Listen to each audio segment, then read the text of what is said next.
let's look at the stories. The Ebonyi State Police Command on Wednesday paraded a fake female National Youth Service Corps NYSC member arrested for stealing several children in the state. Media reports has it that the fake NYSC member, who is about 40 years old, identified as Ngozi Blessing Abia, also known as Macy Francis, had abducted 2 primary school children at Wezenyi Junction, Ndiokboto village in Ibago community, Easy local government area of Ebonyi State. Further investigations by the police after her arrest revealed that she is involved in a series of cases of child theft. The State Police Public Relations Officer, DSP John Okando, who had confirmed the arrest, stated that the suspect was apprehended at the Oba in Anambra State, where the children were rescued. He added that the children had been returned to their family on January 21, 2024. One Nkoda Francis reported to the command that a woman initially identified as Mercy Francis, allegedly a youth corps member, had kidnapped 2 young children from his house in Wezenyi, Ibago, Izi, local government area of Ebonyi State, after she rented a room in the compound. The children aged 3 and 7 were later found to have been taken by Ngozi Blessing Abia, which was revealed to be the suspect's true identity. Following a diligent investigation by officers attached to the gender unit of the command, the suspect was located in Oba, Anambra State, where the children were rescued and returned to their family. In a related case, Lovina Iwora and Ndifreke Wisdom Clement mothers whose children had been similarly abducted in Hozara, local government area of Ebonyi State, also identified the suspect as a conspirator in the disappearance of their 3 children, aged between 1 and 3 years old. The investigation led officers of Benin City, where the children were found in an orphanage. The proprietor of the orphanage has been detained and is providing valuable information to the police. Additionally, Chinasa Uwezoke from Lagos, upon learning of the arrest, visited the command and identified the suspect as someone who had gained her trust and subsequently took her 3 children to the market only to flee with her 3-year-old son. The boy was later recovered and reunited with his family after being sold by the suspect. The suspect's modus operandi is to rent an apartment, fraternize with her unsuspecting neighbors, gain their trust and abduct their children for pecuniary gains. The command hereby advises property owners and caretakers to thoroughly screen potential tenants and urges parents to educate their children about safety and stranger interactions. Now you can see what we have here. You've listened to the story is very pathetic. A fake NYSC member who faked to be an NYSC corps member rented an apartment just for her, because that's her modus operandi, just for her to abduct children of the neighbors, and the children in the neighborhood. Well, and as a matter of fact, I just want to commend these the security agencies in nabbing her, because this has been her business. She has been into this business for a long time, and that was why when she was apprehended, other people also came to identify her as someone who also stole their children. Did you get the story now?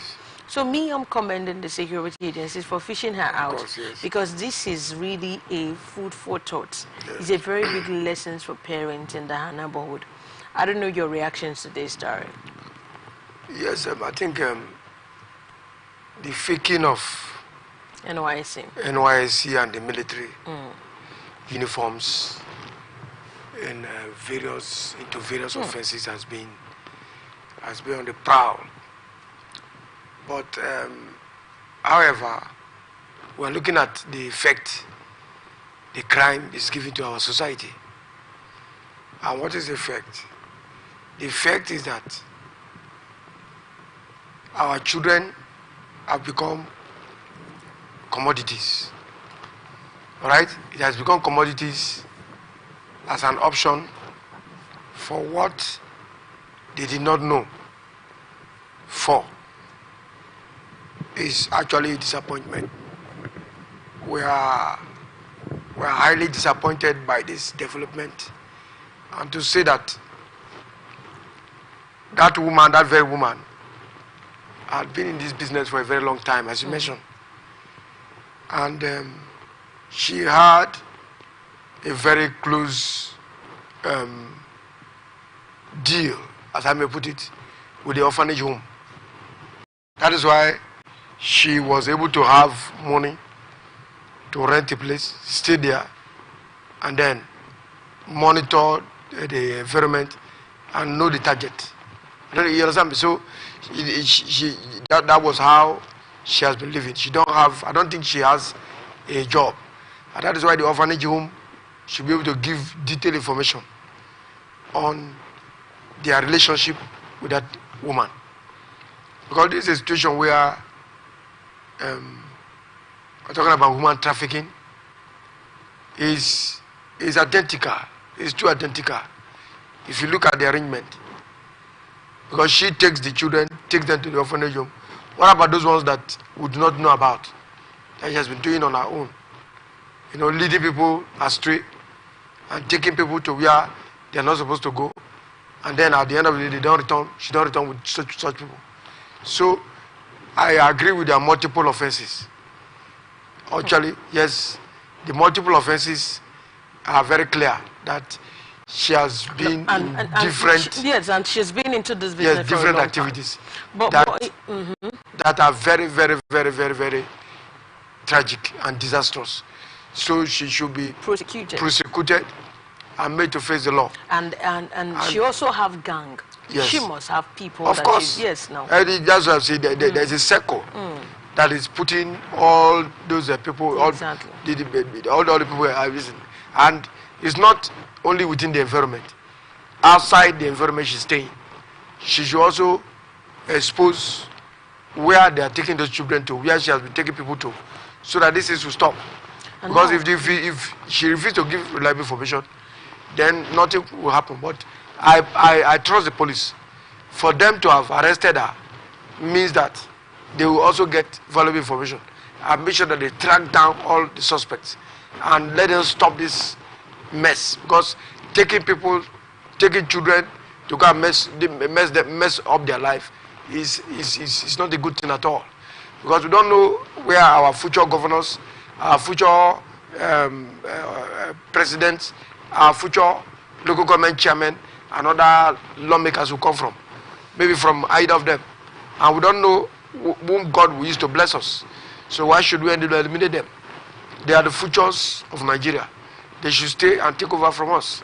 So I think the act of that female NYC lady is condemned. We condemn it. It's not something that should happen in our society. It's actually affecting, in fact, such activities will cripple the life of the youths. Now, yes, we've seen it. It's not really okay. It's not really okay at all. Now, what about the parents? I think parents really have a good job to do. Yes, they are. When it comes to their children, when it comes to raising their children up. Yes. Because you need to alert, parents, guardians need to alert their children. Orientation, orientation. Yes, give them preparing so that they won't fall victims. Because we know how they operate. Yes, I told this story sometime here. Yes. I've seen a woman as well. And you know, when you're having a dealing with a woman, you feel relaxed. Of course. But this time around, I think women perpetrate more evil too. They do. They do. I wouldn't say they do more compared to men. But what they do this time around is to just get a house, rent an apartment. That means if anyone is that, they have to scrutinize a person before you give someone house. And also renting their children. Yes. It will go a long way to preventing them to falling into this kind of crime. Yeah, exactly. You know, because when you rent, all they will do is to gain your trust.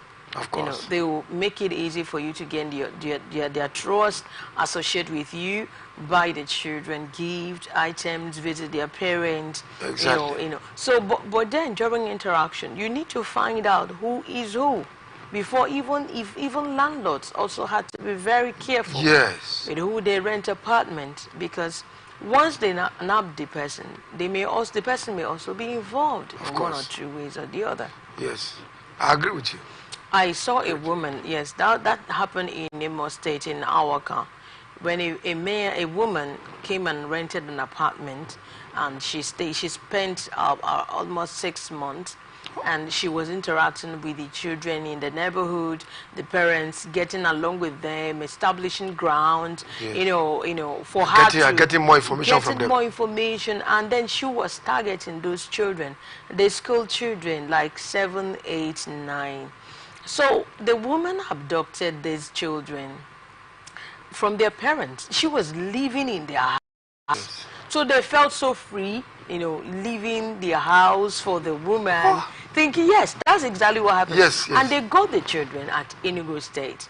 But what helped the children? They were able to call their parents' numbers. They were able to have it offhand.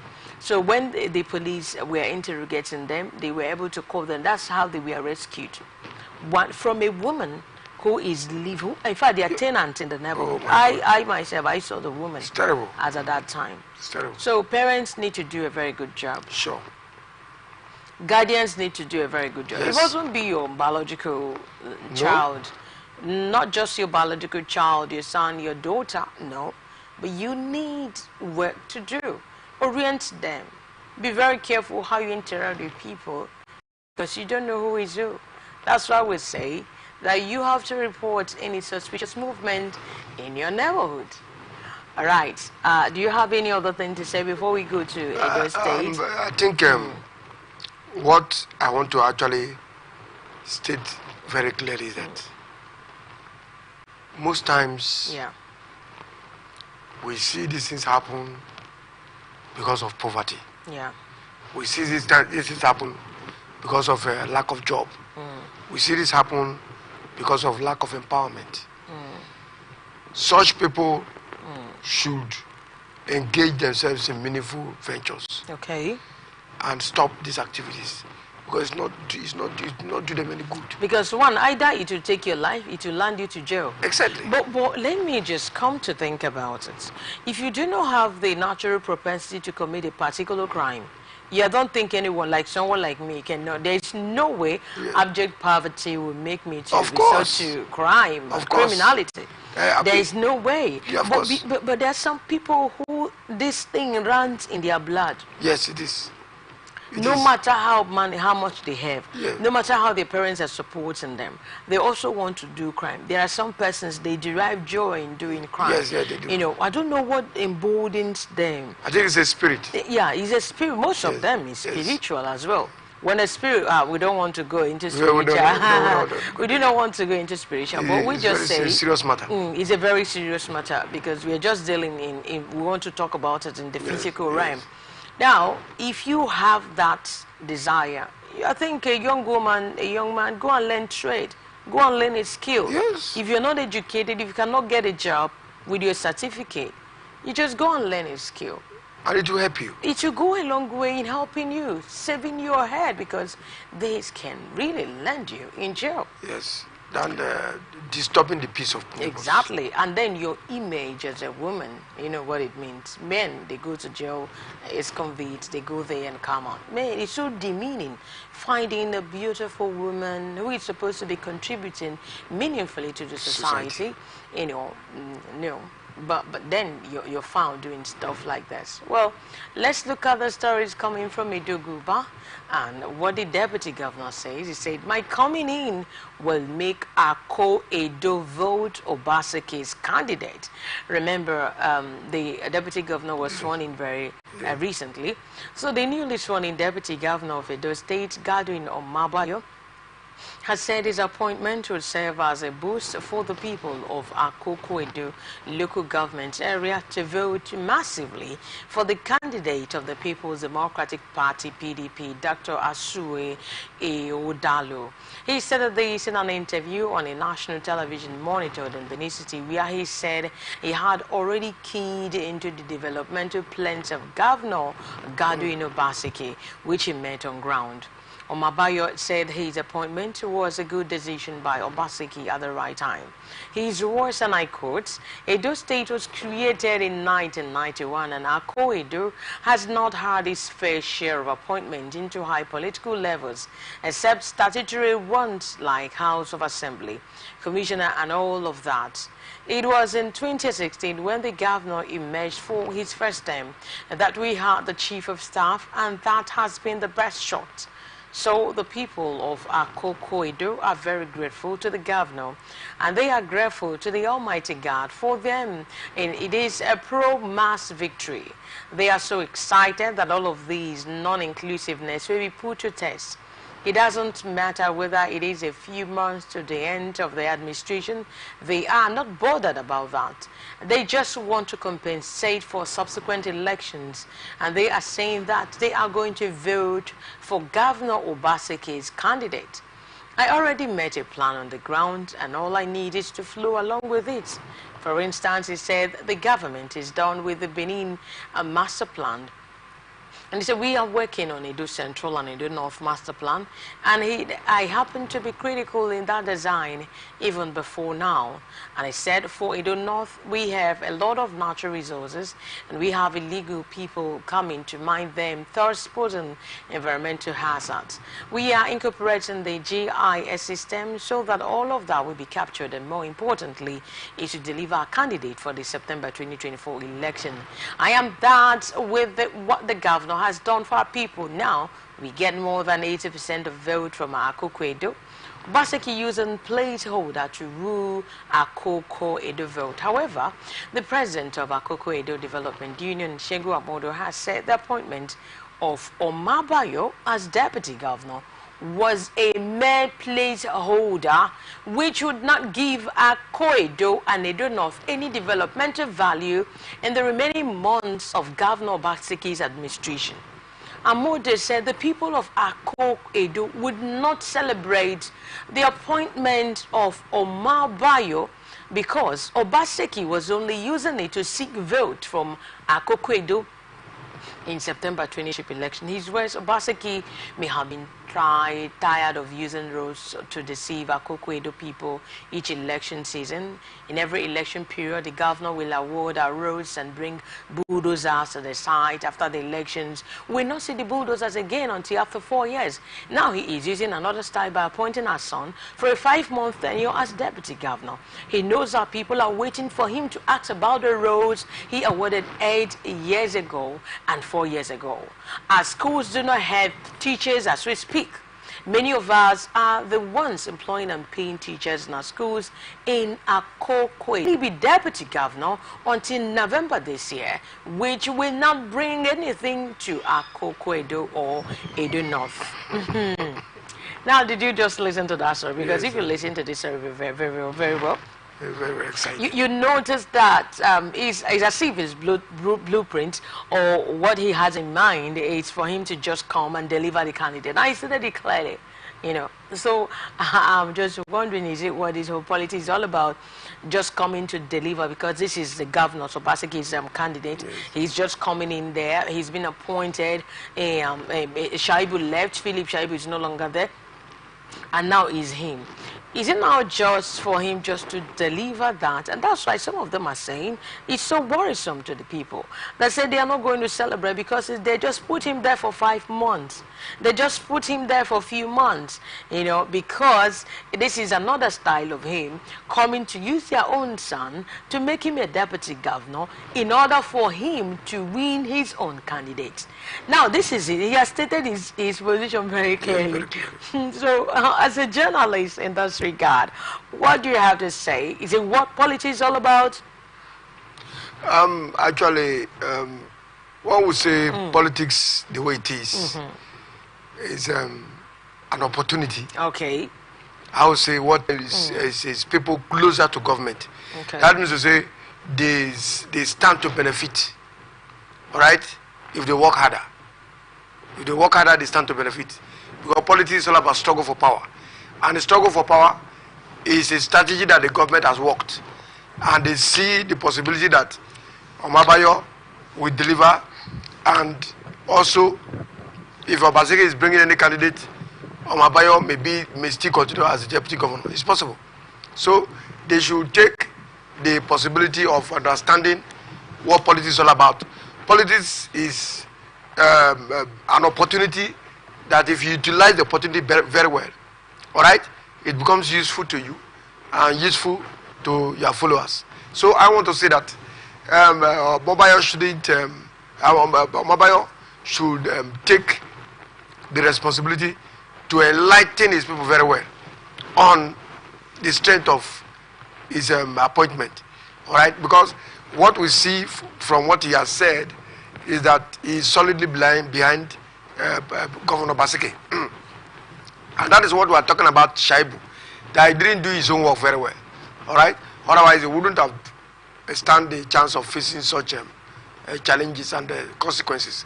But be that as it may, we would commend Omabayo for his comments, but for that coming from his constituency is not a good story. He has to go home to do a very clean homework.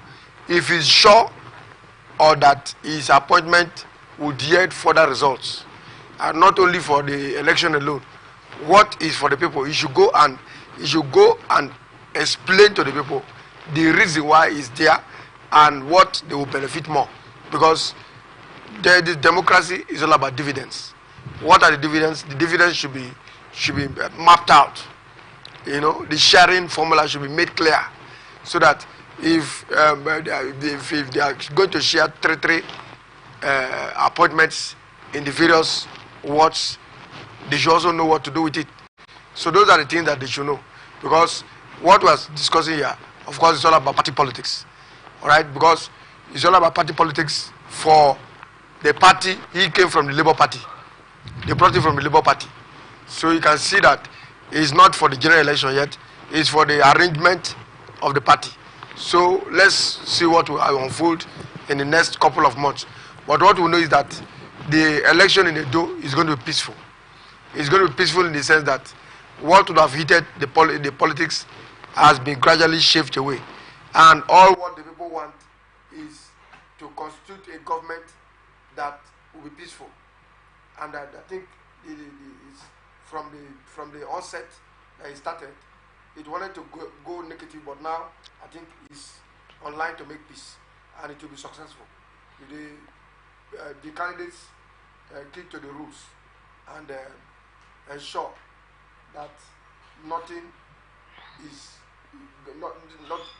going into higher proportions. That's what I have to say. Okay, so let it just not be that he's just coming in for him to deliver Basake's candidates. Let it be other reasons, because as he's been appointed, that doesn't mean he doesn't have the power to do anything. He's also going to work hand in hand and with his boss, the governor, Godwin Obaseki, so that maybe tomorrow he may come out to contest for Edo Guba, who knows. And so depending on how he works, we make the people, the people of Edo to also vote for him in subsequent election. All right, at this point, I want us to enjoy a little break. When we come back, we're going to take stories in Lagos State. Stay tuned.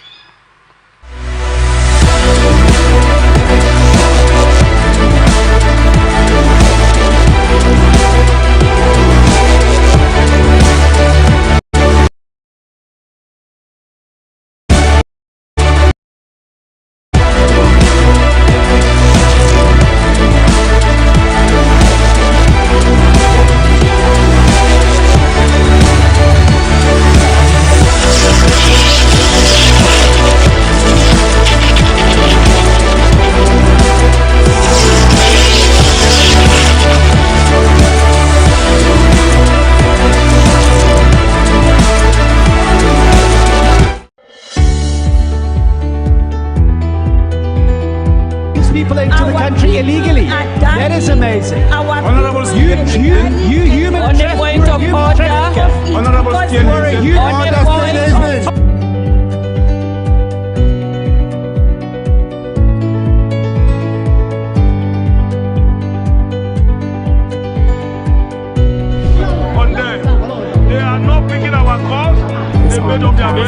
So no agreement with the EU, but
from the lines across the ocean to the land beyond the mountains, through the Sahara, we bring on-spot news, live analysis, expert discussions on trending stories in politics, business, socio-economy, sports, and documentaries.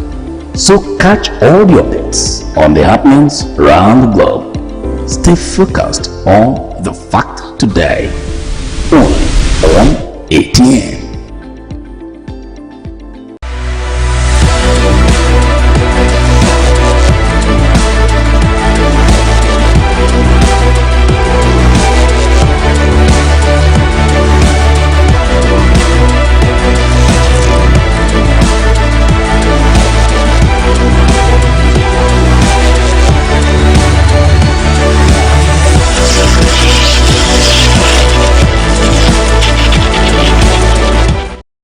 Right, glad to have you back on Atlantic Television Network, and the program is a press roundtable.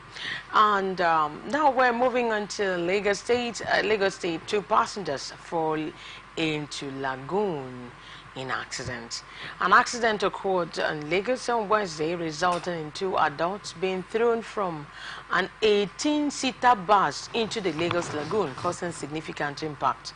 The Lagos Territorial Coordinator National Emergency Management Agency, Mr. Ibrahim Farin Loye, said in a statement in Lagos, he said that personnel of the Marine Police were in search of the 2 adults, a male and a female, who fell off the LT 18-seater bus.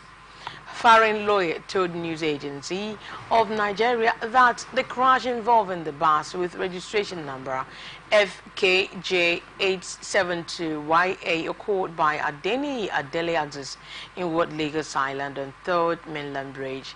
He said that the driver of the vehicle, who was on speed, swerved off the road and hit the bridge railings. He said that the impact forcefully pushed the 2 passengers of the bus into the Lagos Lagoon. The victims and adults, male and female, are being searched by the Marine Police. The injured have been evacuated to a nearby hospital, Farin Loye said. Now, this is really disturbing. It's pathetic. Very pathetic indeed.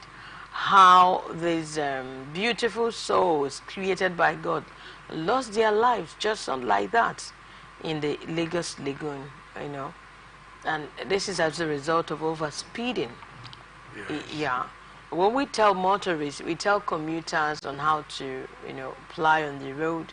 Overspeeding is not really good. It's so dangerous. It can take the lives of people. But look at what this has landed this man into. It's the male and a female. And at the time of filing this report today, the Marine Police are still in search of them. That means they are gone. They are dead. They are dead. Yes, it's too pathetic. It's too pathetic in the sense that most drivers abuse their job. They abuse their job. As I say, they go into drinking of alcohol and taking of illicit. Yeah, I think that is what could make them to taking of alcohol and taking of illicit drugs. Okay. And when such happens, you find it difficult. The driver finds it difficult to give peace on the road. Okay. You see them drive roughly and embarrass people just like that. And some of them, they are hurried. I don't know what they are hurrying. Where they are hurrying to. When they are in haste, as if they want to make the money, the whole money they needed in one day. It's not possible now. And some of them fail to understand that they are carrying people that are important. These people are important to Nigeria as a whole. Because if Nigeria happens to lose one person, we know that we have lost so many skills, so many blessings that would have gotten to us. But losing such person or such people at this time in the lagoon is lamentable, honestly. And not something that is not a natural disaster. If it's a natural disaster, we would say it's a natural disaster. But this one is an act of recklessness. Drivers should be cautioned. I want to tell the Federal Road Safety Commission to be on the road all the time. Because when the Federal Road Safety Commission is on the road all the time, they quickly identify these people. And some of them, I don't know whether they have documents. Such reckless drivers don't have even documents. Because they might be escaping one attack or one, maybe I have seen that maybe the police is coming. You would want to run for safety. And in the course of running for safety, you could run into such consequences. So, or it's tragic incidences. It's uncalled for. It's uncalled for. Drivers should know their job and do their job diligently in the society. They shouldn't take for granted the privilege given to them to carry people from somewhere to somewhere, and then they are making their daily income. It's not a crime. But putting such lives in danger becomes a crime, because people will not be happy to patronize the business any longer. So what we are saying is that drivers should limit their speed. Limit their speed in such a place. You limit their speed because you know that very little mistake will take you to the lagoon. Yet, it was on a high speed. So I think the driver should stop this nonsense, because this nonsense is not allowed. Taking people's life unceremoniously is not allowed. Things should be done decently in a way that it will satisfy the consumer, the customer, and the passengers. Let's do something that will satisfy them. So it's wrong. It's wrong. Such drivers should be properly prosecuted for violating the road safety rules. Honestly, if you are a licensed driver, you will not drive at such top speed. That's why I'm saying that he is either running that he does not have a license, or is running because of something else. Otherwise, such incidences are not so common. But we know that drivers drink, and when they are drunk, they also drive to cause accidents. So the road safety corps should wake up to their responsibility and ensure that our roads are safe. Please. Yeah, they need to be checking them. Yes. Because most of these drivers, they take a lot of drugs. They abuse Alcohol, drugs. They illicit take alcohol, drugs. illicit drugs, abuse alcohol. So Yeah. that's why they don't respect any oncoming vehicle. Oh, sure. Any incoming vehicle, they don't respect them at all. You know, and look at what happened. They will tell them this is the normal speed you have to take on this, and Of this is course. the bridge. So imagine that what overspeeding has really, you know, cost taking the lives of this the citizens. Man, it is really appalling Yes. to hear that story. It is human lives. It's human life. It can happen to anyone. Because once you're not careful while driving, you can lose your life as well. Then it is also the duty of, like, I don't know if they're coming from the park or like the road safety. Other than papers, do they really check those who are really drunk on the road? What measures do they put in place to check in that people are normal while driving on the road? Of course. Is there any measures they put in place? Because these people need to yes. be what if Exactly. you don't watch them, Exactly. yeah, Exactly. they will kill a lot of people. Kill a lot of people. And that is why those ones that commit the offense should be given some little punishment Oh, for disobedience, so that it will serve as a deterrent for them to know that they are being checked. Drivers must be checked, and because lives are also involved. yes, lives are very important today. That is why we have the government. Without the government, our lives will not be secured. Right. And the road safety working for the government should be able to know that they have a responsibility to protect lives and property traveling on the road. That's why they are there. The road safety, their work, their job is not in the office. At all. Their job is on the road, Okay. to make sure that cars are are suited for the road, and anyone that is not roadworthy, you tell them to leave, and to check the people using the road. If they have the license to use the road, anyone that does not have the license, you arrest that person and put the person on trial for not sticking to the rules of using the road. Because any non-licensed driver is an offense. You must be licensed to drive. So that's it. So that you don't cause damage to people's property and people's life. That's it. So without license, it's a very serious offense. Yes. They must also check if they are qualified to Use the road. use the road. Yes. You know, because without license, you're not supposed to apply on the road, no course. matter what, no matter how skillful you are in driving a car. You're not supposed to come on the road. There's one thing they said, that you should drive safely, because overspeeding can kill. It can kill you. It can take the life of other people. So once you overspeed, you know what is in front of you. And for those of you who make it also a habit of drinking while driving, do not drink while driving. Because if you drink while driving, your life is at stake. Now let's look at the final stories coming from the suspended Minister of Humanitarian Affairs and Poverty Alleviation, Dr. Betaidu, has expressed her intention to take legal action against the British Broadcasting Corporation over what she claims to be defamatory statements. Edu made this known through a letter signed by her legal representative, Chika Osolu Ojoko, a senior advocate of Nigeria, and addressed to the BBC offices in Abuja and London. In the letter titled "Request for Immediate Retraction of Defamatory Article published on BBC website against Dr. Betaidu," the lawyer expressed the harm caused to Edu's reputation, as well as the emotional distress and suffering endured as a result of the publication. It accused the BBC of failing to uphold journalistic fairness and due process by not giving Edu a chance to respond to the allegations prior to the publishing the article.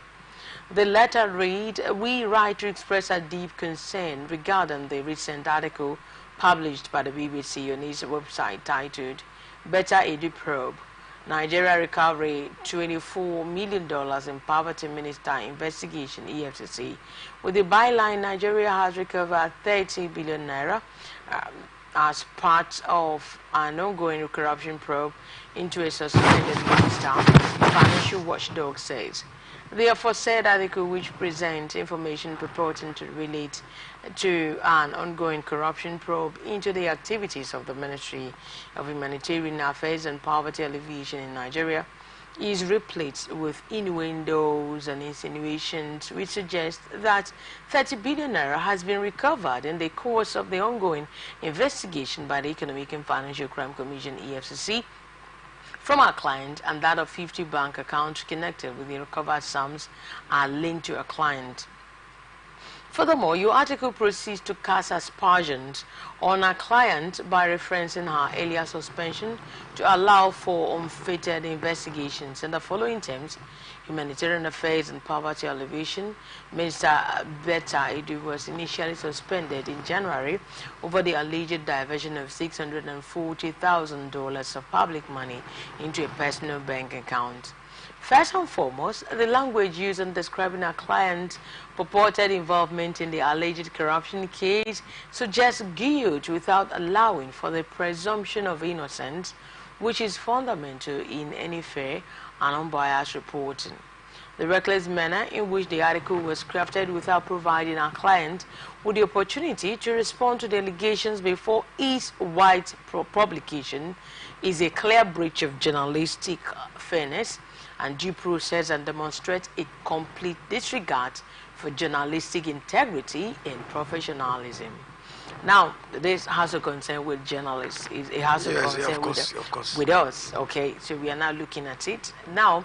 And this minister who was suspended, he said he has gone to the BBC to sue them that for a defamatory character, like character assassination, defaming her name, that they didn't give her a chance for that to talk, because they said she misappropriated. This is the alleged fraud. It's fraud anyway, and she was saying by her lawyer that she has not been given a chance to prove her innocence.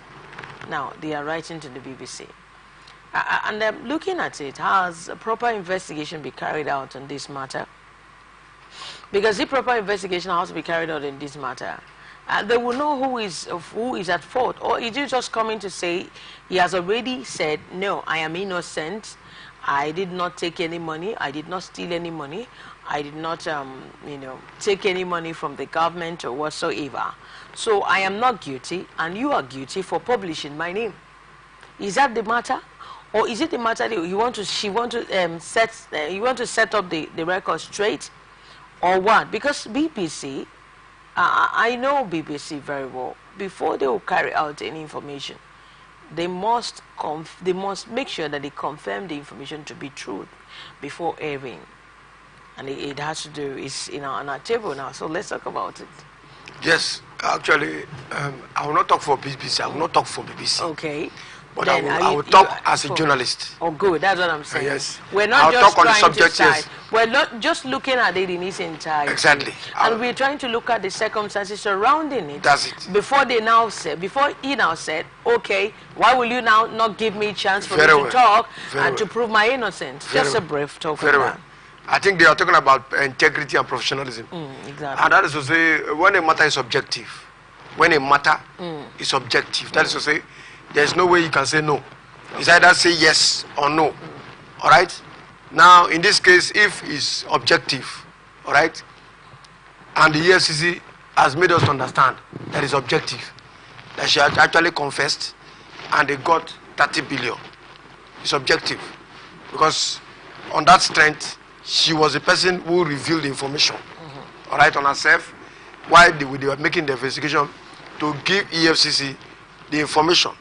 And the EFCC, on their own, had to now publicly expose their findings. All right, exposing the findings clearly shows that that is the target of the investigation. And if the news person, all right, happens to objectively take the news, I don't know whether we are objective at this time, objectively take the news, that from the source of investigation of an institution of government of Nigeria, this is what was found in the course of the investigation. How does it become a defamation? You have to know that the person, the defamation matter is clear when it is believed to be false and a position to ridicule another person's personality. I don't know whether you understand me. It is ridiculing the person. But in this case, it's an authority, an institution of government that made the investigation authorized by law to carry out the investigation and revealing such information to the public. It is the EFCC that has the final say in this matter. I don't know whether you understand me. So if she wants to actually hold anybody responsible, it's not the media. The media is to divulge information. But where I see with her coming in close to the matter is where she's talking about fairness. All right? Fairness is the right and privilege of the person in question. Okay. But that she should not wait. You understand me? She should not wait for the BBC to come to her. Okay. She has to know fully well that such information has been leaked out to the media. Okay. You have to on your own. If you cannot do it, you call your counselor to say, please hold a press briefing for me. Okay. Hold a press conference for me. And tell the media the truth. That this is how the thing is. And this is how the matter is. You have spoken. You don't have to wait for BBC to look for you. It's not because already an authority has given information, which is objective. Okay. So the objective is that all the media must say yes or no. Okay. Not at the same time. Equity is there for us. You cannot say yes and no at the same time. That's equity. So in the course of defamation, objective must be taking the matter objectively must be established. But the fairness that she is asking for need to come from her first. Okay. Yes, I'm disproving and dismissing the allegations. Then, if subsequently some other